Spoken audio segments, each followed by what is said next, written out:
Hey everyone, today I'm going to show you how to fix the guide button opening Steam Big Picture mode. So let's get started with this quick tutorial. First, open your Steam app and log in. Once you're logged in, direct your attention to the upper left corner of the screen where you'll see the Steam menu. Click on Steam and then select Settings from the drop-down menu. This will open your Steam settings window where you can customize various features and preferences.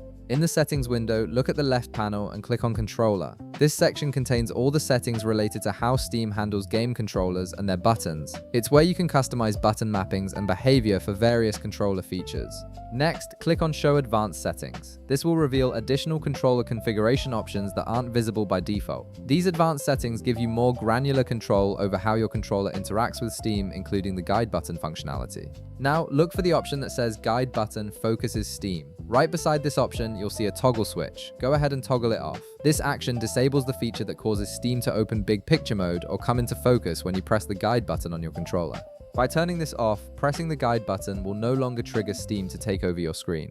Alternatively, if you're experiencing an issue where Steam itself launches when you press the guide button, there's another setting you can adjust. In the left panel, click on Interface instead of Controller. This section controls how Steam behaves when you start your computer and how it runs in the background. Look for the option that says Run Steam when my computer starts. Right beside it, toggle this setting off.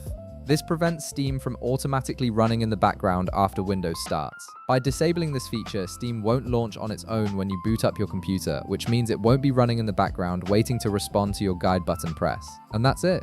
You've successfully fixed the guide button opening Steam Big Picture mode issue by either disabling the guide button focus feature or preventing Steam from auto-starting with Windows. If this video helped you out, be sure to leave a like, subscribe, and I'll see you in the next one.